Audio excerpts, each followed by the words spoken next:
Doctor महाशय भ्रूण हत्या करिसंती। डाक्तर व्यक्ति जनक अति चालाकर सहित अति कौशल सहित तो झीटी को नहीं जो आमर चौद्वार पटे गोटे घर भड़ा नहीं रखिले। मु आईनजीवी सुमंत स्वाई जे आज्ञा देखंतु कटक सहर भाईचारार सहर एठी डॉक्टर माने बहुत संख्यार बसवास करती। आई मेडिकल रे जड़े कार्यरत डाक्तर जे कि तांको नाम माउसी कौन पंकज पंकज कृष्णा त्रिपाठी जे आज्ञा देखंतु ये व्यक्ति जनक होउचंती पंकज कृष्णा त्रिपाठी। जे पंकज कृष्णा त्रिपाठी जहाँ मोर क्लाएंट माँ कहवा कथा तांको ठारू सुनी मु आपण मानकु ओडिशावासी को जणाउची जे आज्ञा देखंतु पंकज बाबू पूर्वर बाहा होइतिले जड़े डॉक्टर तांकर से छाड़पत्र देले कि कौन कले आमे जानिनु। पुणी आउ थे मो ये मौसी झील को बाहर सुचिस्मिता को जे आज्ञा तो जदि गोटे नारीर अधिकार सरकार दौरान संविधान दौची मजा थाना दौची ताहले आज्ञा तो ओडिशा रे जड़े डाक्तर से तांको स्त्रीर कौनसी ऑपरेशन कले तो से आज्ञा कौन नारीटी को जनइबा कथा नुहे कि स्त्री को जनइबा कथा नुहे। कर क्लिनिंग रे कौनसी ऑपरेशन यूट्रेशन ऑपरेशन करिसंती बोली जहाँ संदेह रे डाउट रे मोर क्लाएंट सुचिस्मिता कहवा कथा तांको माँ मु खबर पाई आपण को जनइबा कथा। निश्चिंत रूपे प्रथम टार्गेट एटा तांको न जनईकरी वर्तमान ऑपरेशन करिसंती। सेकेंड रे आज्ञा आउ गोटे कथा है तांकर दुई थर डाक्तर महाशय भ्रूण हत्या करिसंती। जे आज्ञा देखंतु जे जेतेबेले जड़े डाक्तर शिक्षित व्यक्ति तो से जेतेबेले तांकर निज वाइफ रो दुई दुई थर भ्रूण हत्या करुचंती ताले आज्ञा से जड़े डाक्तर कुआजिबो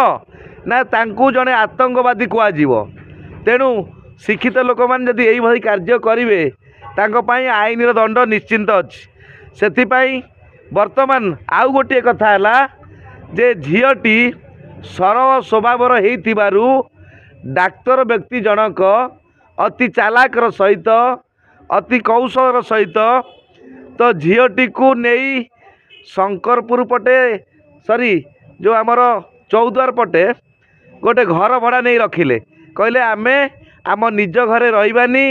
आउ रहिबा कोउटी ना भड़ा घरे रहिबा। जे आज्ञा देखंतु भड़ा घरे रहिला परे सेई डाक्तर व्यक्ति जनक तांकू सेठारे छाड़ी दे आसी निज घरु गोटे डिवोर्स नोटिस स्पीड पोस्ट कले। जे आज्ञा ये सबू माने जेमती कोई पूर्व योजनाबद्ध आगुरु संगृहित जोटा कि निजे क्राइमर क्राइम करने सहित समान। तेणु डाक्तर जनक नोटिस देला परे से झी आश्चर्य होगला जे आज्ञा ता स्वामी ताकू आणिकी जोटी रखिला भड़ा घरे ता कथा से मानिला ऑपरेशन कला स्त्री ते स्वामी कथा मानिला भ्रूण हत्या कला स्त्री मध्य डरिकी स्वामीर कथा मानिला किंतु ताकू भड़ा घरे रखी जो प्रकार नोटिस करैला तो आज्ञा एटा तो गोटे असंभव कथा। किंतु से झील भयभीत होई फेरी आसी जो शाशु घरे जो रूम रे से रहूतिला सेई घरे आज्ञा झीलटे आसी रहिला परे हठात कौन है ना ये बाबू जनक डाक्तर महाशय किछि गुंडा को लगाई तांको बापा भाई को लगाई से झीलटी घर भितर थिबा समय रे वर्तमान ताकू बाहर पटू दुईटा ताला पकई देइचंती। जे आज्ञा ओडिशावासी आपण माने समस्ते विचार करंतु नारी पाई निया लगे नारी पाई अनेक किछि घटना घटी जाए गोटे गोटे जगार जो माने नारी प्रति अन्याय अत्याचार करती तो से ओडिशा मध्य हुलुस्थुल हुए। किंतु महाशय डाक्तर महाशय जे आई मेडिकल रे कार्यरत डाक्तर अछंती से महाशय जदि तांको स्त्री को जो कहती तड़पेई तड़पेई मारिबा बाहर ताला दबा से समान। तेणु आज को 11 दिन हो गला सुचिस्मिता जे डाक्तर पत्नी डाक्तर नाम आउसी कौन पंकज कृष्णा त्रिपाठी जे आज्ञा देखंतु डाक्तर सासू मो सहित अच्छा जे पंकज कृष्णा त्रिपाठी जदि जड़े आई मेडिकल चाकरी कर आज्ञा से मनीष मान पोक माछी निश्चिंत देखुवे निज स्त्री उपर जदि भरसा विश्वास नहीं स्त्री की जदि भेलियान बी मारिदेवाई योजना कर आज्ञा आपण मैंने कहतु ओडिशावासी यही डॉक्टर व्यक्ति जनक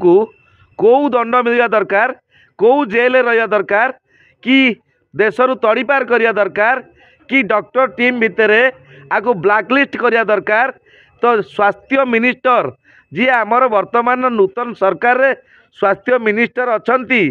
सी मध्य मने रखंतु जानंतु जो डॉक्टर मानंकु पाठ पढ़ी पास कला पर चाकरी दिया जाउची तांको किछि ट्रेनिंग मध्य दियंतु सरकार तरफरु कहीं ना सरकार जदि यही भली डॉक्टर हत्याकारी डॉक्टर जे कि क्रिमिनल डॉक्टर जदि यही भली कार्य करती ताले निश्चिंत रूपे तो एटा सारा ओडिशा को निंदित कथा समाज पई मध्य घृण्य कथा। तेणु आमे आज से झीटी सुइसाइड करने आटेम्प्ट नौची तांको माँ को पाखे वीडियो कॉल करी कांदीला। तेणु आमे आज महिला थाना पहुँचु जदि ताकू से ताला खोला न जाए ताले आमे डीजी पाखे द्वारस्थ हबू आ सहित आमे आईन मंत्री पाखे पहुँचबू दरकार पड़े मुख्यमंत्री को भेटबू आज कार्यरत जो डाक्तर पंकज कुमार तो सी किपरी भेलियान साजी यहीपरी घटना घटे तो निश्चिंत रूपे आज्ञा देखंतु सामुका नामक झील को आगुरी डाक्तर बाहाईले बोली जहाँ विशेष सूत्र खबर अच्छी तेणु से सामुका को हटेला पर पुणी डॉक्टर कौन कर मोतिकी धरी तेणु सुचिस्मिता वर्तमान जड़े सरल जड़े निरीह जड़े साधारण मनीष तेणु यही जो सुचिस्मिता को आज हत्या करने उद्देश्य रे डाक्तर बापा माँ भाई आर संपूर्ण परिवार यही भली घटना घटाई तेणु तुरंत आम महिला थाना केस हो सारी केस नंबर 126 तेणु निश्चिंत रूपे केस वर्तमान 8 दिन है केस हो सारी तो आज्ञा देखंतु पुलिस तरफरु एपर्यंत सुधा कौनसी पदक्षेप निया जाई नहीं कहीं ना वर्तमान से झील जो प्रकार असुविधार अच्छी ताकू रेस्क्यू आग करवा दरकार। एफआईआर नंबर 163/2025 रे केस होईची तेणु केस मध्य जोटा भ्रूण हत्या दफा किंबा जोटा अटेम्प्ट टू मर्डर दफा जो प्रकार अमानुषिक कार्य करिवार दफा सबु प्रकार दफा मेंशन अच्छी। तेणु निश्चिंत रूपे आपण माने ओडिशावासी देखंतु जदि आई रे थिबा डाक्तर को अरेस्ट न करा जाए ताले आमे डीजी पाखे द्वारस्थ हबू कहीं ना से डाक्तर द्वारा ओडिशा रे अनेक निरीह अनेक साधारण मनीषर जीवन जाईपारे यह जल जल देखा जाउछि।